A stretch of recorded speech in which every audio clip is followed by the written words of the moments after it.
A cylinder and a cone have equal radii of their bases। तो हमारे पास दो चीज़ है, एक है सिलेंडर और एक है कोन।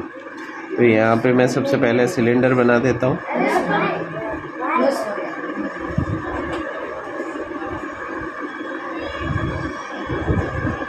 और मेरे पास दूसरा कोन है।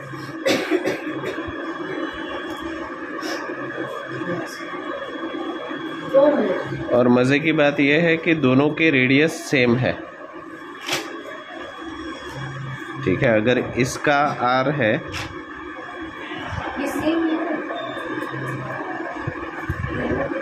तो इसका भी रेडियस r ही है, और अगर इसकी हाइट h है तो इसकी भी हाइट h ही है। तो a cylinder and a cone have a equal radii of their basis. Base का रेडियस सेम है। If their curved surface area are in the ratio 8:5, curved surface area of cylinder is to curved surface area of cone हमें दे दिया गया है as 8:5। अगर ये 8 है तो ये 5 है। अच्छा, हमेशा सिलेंडर का कर्व्ड सरफेस एरिया कोन के कर्व्ड सरफेस एरिया से ज़्यादा ही होगा, क्योंकि यहाँ पे फिगर ही देखो, इसका कर्व्ड सरफेस एरिया पूरा रेक्टेंगल बनेगा, जबकि इसका कर्व्ड सरफेस एरिया ट्रायंगल बनेगा। रेक्टेंगल का एरिया ट्रायंगल के एरिया से सेम ही होगा अगर हाइट और रेडियस सेम है तो। ठीक है, तो 8:5। अच्छा, जो हाजिर वो हथियार। यहाँ पे curved surface area of a cylinder का फॉर्मूला क्या होगा? हाँ, 2πRH। 2πRH। सोचो, 2πR circumference into height, right, 2πRH।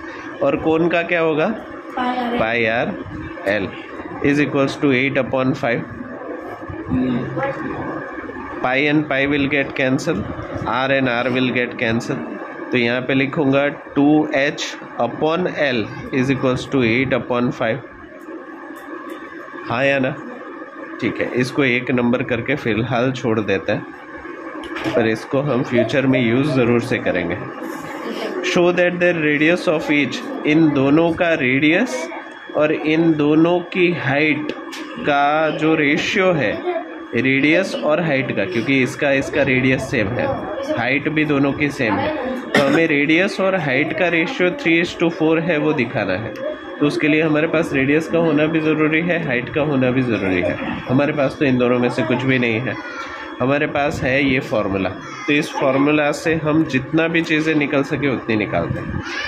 अगर इस कोन की फिगर को ध्यान से देखो तो ये स्लैंट हाइट L है, और क्या मैं ऐसे लिख सकता हूँ कि L² is equals to H² plus R², right. तो यहाँ पे L है या फिर यहाँ पे H है। अच्छा, यहाँ पे और एक चीज़ तो भी हो सकती है ना, 2 4 8, राइट। तो हाँ, H/L इज इक्वल्स टू 4/5। अभी मुझे L की वैल्यू चाहिए R के फॉर्म में, of equals height a cylinder. चलो, तो यहाँ पे 2 4 8 हो रहा था, तो H/L इज इक्वल्स टू 4/5 हम लिख सकते हैं, राइट। अभी हमें रेशियो चाहिए radius to the height, radius और हाइट का। हमारे पास हाइट है, बस रेडियस नहीं है, और स्लैंट लेंथ की ज़रूरत नहीं है। तो अगर इस L को मैं H और R के फॉर्मेट में कन्वर्ट कर दूँ तो मेरा सॉल्यूशन हो सकता है। हमें पता ही, हाँ चल, हमें पता ही है कि L² is equals to H² plus R² Pythagoras theorem से, राइट। तो मुझे यहाँ पे अगर L² मिल जाता तो मैं ये वैल्यू सब्सटीट्यूट कर देता। तो मैं क्या करता हूँ, दोनों ही तरफ स्क्वायर ले लेता हूँ। तो क्या मैं ऐसे लिख सकता हूँ, H²/L² इज इक्वल्स टू 4²/5²। तो मैंने यहाँ पे ऐसे ही लिख दिया, H² / L² is equals to 4² / 5²। H square is H square, L square is L square, 4 square is 16, 5 square is 25।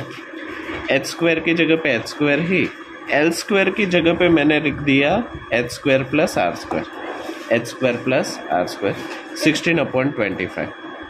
25 को एच स्क्वायर के साथ, H square plus R square को 16 के साथ क्रॉस मल्टीप्लाई किया, सिंप्लीफाई कर दिया, 25 H square as it is, 16 H square जा 16 एच स्क्वायर, 16 आर स्क्वायर जा 16 आर स्क्वायर। एच स्क्वायर को ले लिया इस तरफ, 25 H square minus 16 H square is equals to 16 R square.